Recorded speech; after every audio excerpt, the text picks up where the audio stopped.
The Al Medina Palace Hotel in Agadir, Morocco was where we chose to get away from the long, miserable start to 2006.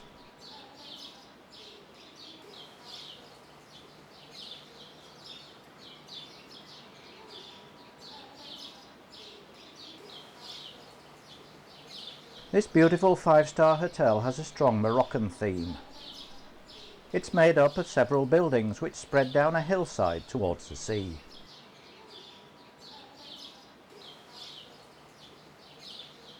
The large rooms, seeming more like villas, are set in exotic gardens.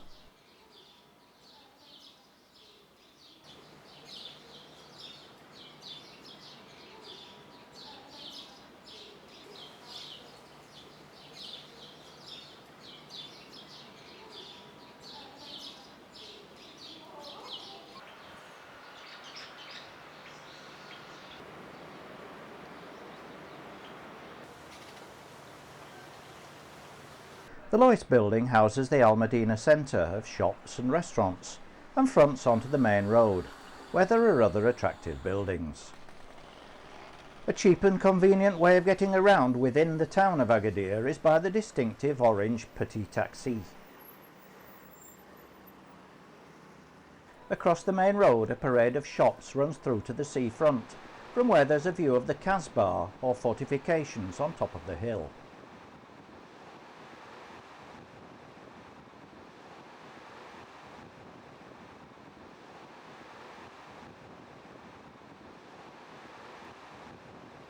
Along the promenade are lots of restaurants, and camels had an interesting take on fish tanks, as well as excellent food.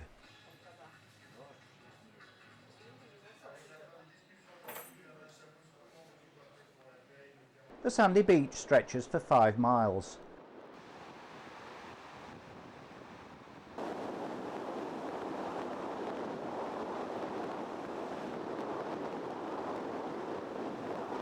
At the other end are more luxury hotels. You can get back on the little train or walk along the road looking at the flowers and the shops. Morocco was once a French protectorate, and everyone is bilingual in Arabic and French.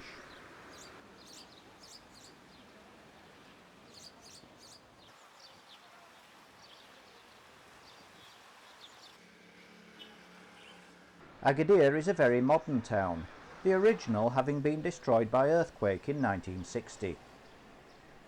At the suggestion of the king, the area was developed as a tourist resort.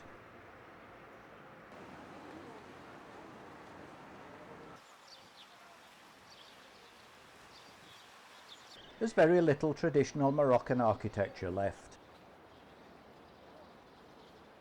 Behind the seafront area is a bird garden and the Peace Gardens. One day we took a petit taxi to the souk. This traditional Arab market covers an area of 5 square kilometres, and you can get a guide to stop you getting lost and help with translations, though we didn't find it necessary. Here they sell everything for both locals and tourists.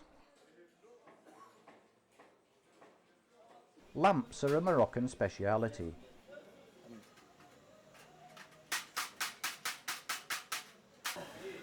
Morocco work.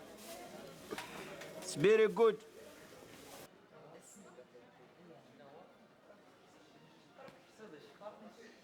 We chose one made from leather, which would have cost 10 times as much in Europe. In the food area they were cooking tagines. These can contain lamb, chicken or fish, and are cooked over individual charcoal burners. At £1.60, this made a delicious, inexpensive lunch for 2. Leaving the souk, we went to the Caspar on its hill, where camel rides were available. It was completely destroyed in the 1960 earthquake, and the outer walls have been rebuilt. From here there are views over the new harbour and fishing port.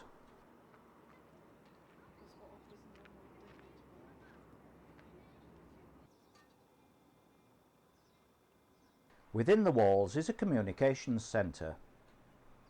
Behind you can see for miles back into the hills.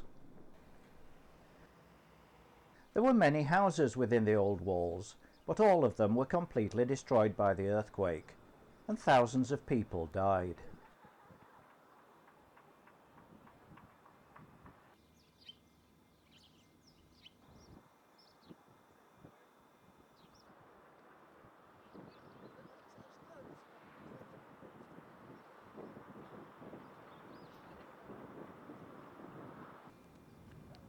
The white taxis you can see here are for longer journeys, and we hired one for the next 2 days to explore further afield.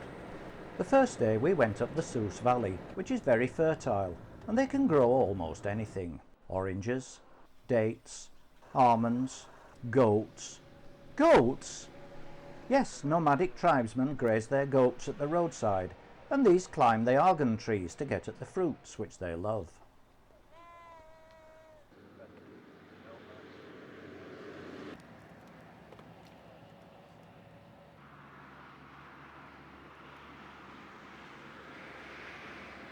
Walls around the orchards are built of mud compacted between wooden shutters and then skimmed.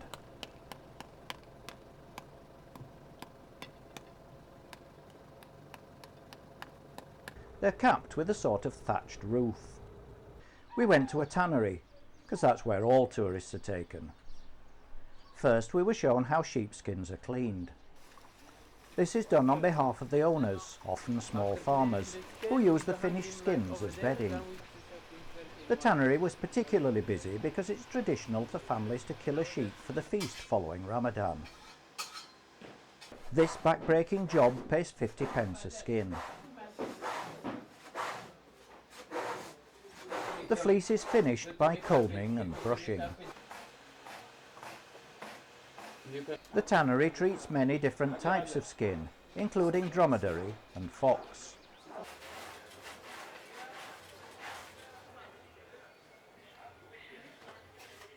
On then to the walled city of Teredant, ancient Sardian capital. We wandered around for a bit, taking photos.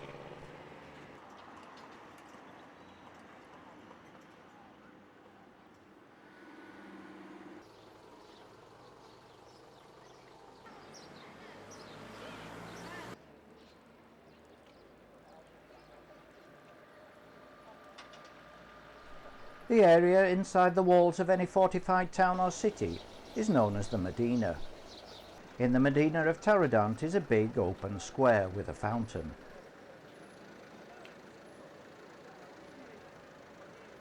Off the square are the small narrow streets of the souk, where Ibrahim, our driver, bought fruit for our picnic lunch, before leading us around shops selling all kinds of everything.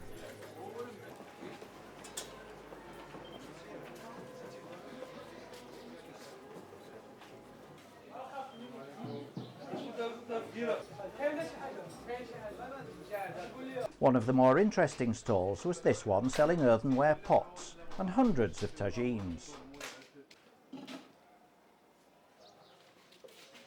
These are the charcoal burners for the tagines. We left town passing the prefecture and the mosque. The road to this little village doubled as the riverbed, which means long detours in the rainy season.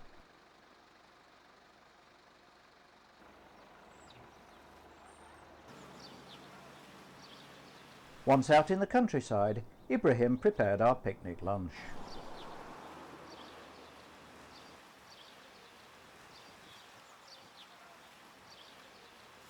Then we went to the lookout above the oasis village of Teredant. The village sits at the foot of the Anti-Atlas Mountains. Once in the village, we went for a walk through the beautiful palm groves, which are underplanted with wheat.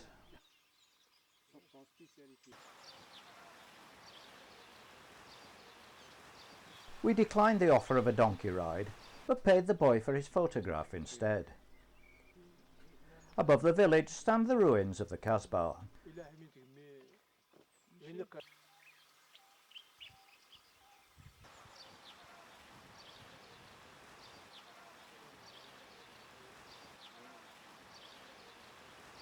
The next day, Ibrahim picked us up early to drive into the Anti-Atlas Mountains.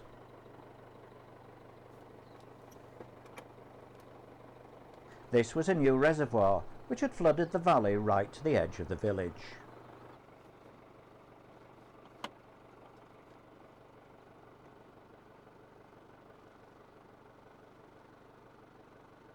The mountainsides were covered with wild flowers.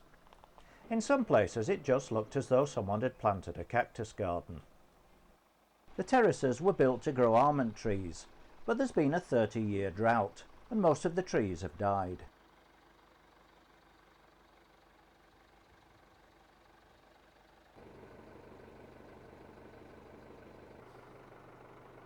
This area is known as the Pink Mountains. Further along, water must have been less of a problem, as the almond trees were looking healthy.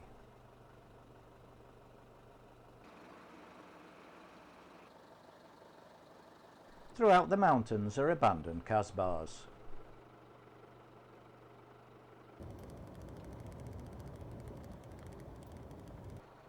The Caspar at Teredant is being renovated in traditional Berber style by the government, but only one family live here. The old fortified village stands on top of a hill where it could be easily defended. Narrow streets run between decorative stone-walled houses with fancy wrought iron grills over the windows. Work has still to start on some of the buildings. The only way to get building materials up and down the hill is by donkey.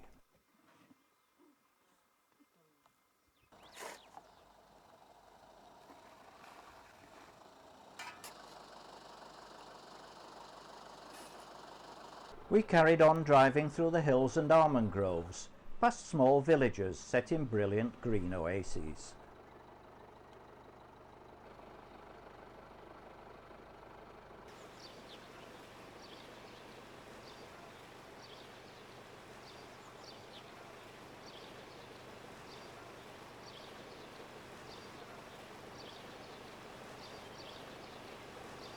Eventually we came to the outskirts of Teredant, where we saw strange rock formations.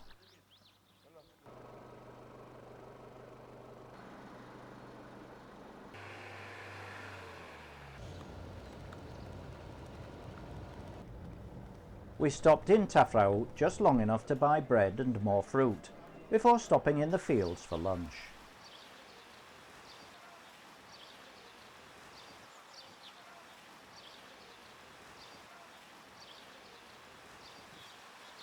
Next we drove over more mountain passes to the unique city of Tiznit, with its mud brick walls.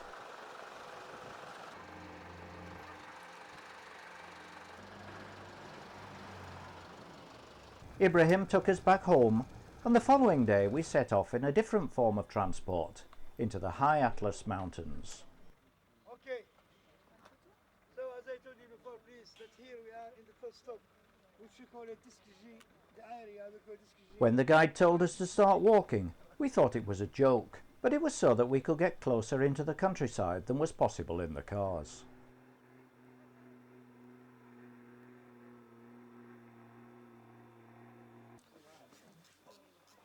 Then we went into much more rugged country, with frequent stops to see remote villages, which are only accessible by bumpy dirt tracks.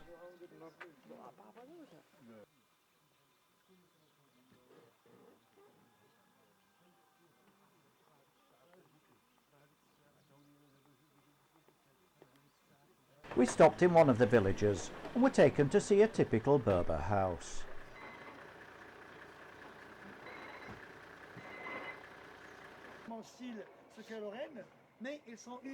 An upper courtyard looked down into the cellars where the animals were kept. Why? Rich, because they have got some animals, okay, down there.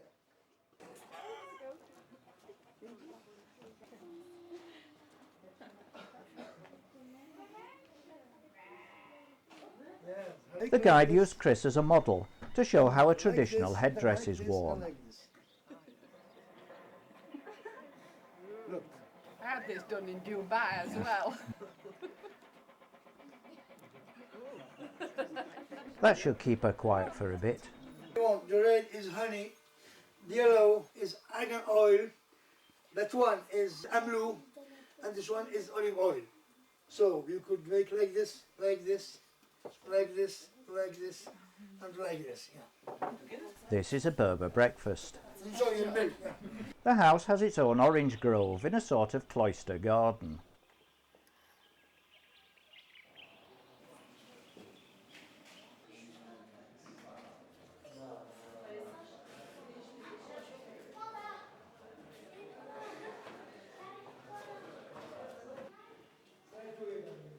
Nice place.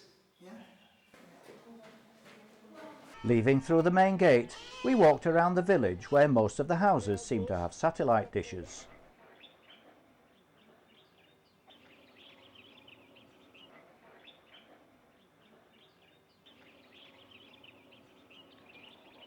We returned to the cars to bounce back up the road.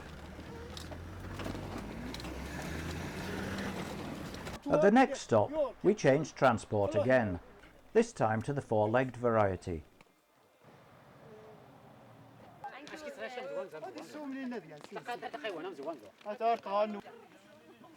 The donkeys took us up steep tracks through the woods to the almond groves above. One by one, members of the group decided that it was easier to walk, as there were no saddles and it was difficult to stay on. It was also easier to photograph on foot.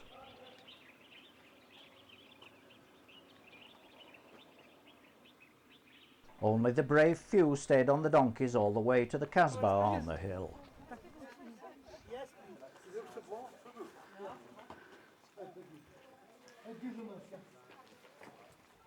Okay. We had a Berber lunch of chicken cooked with raisins at an hotel high in the mountains. Then we were driven down into the canyon, where we took another walk along the river between the palm trees.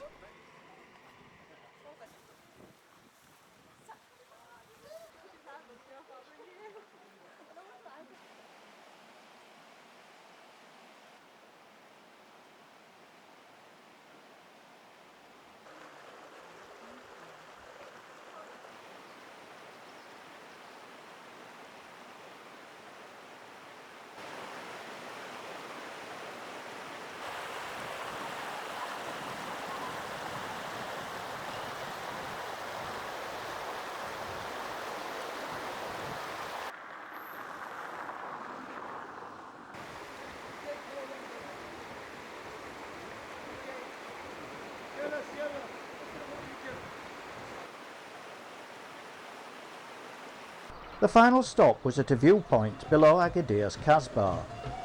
Here, lights set into the hillside spell out the words God, Country, King,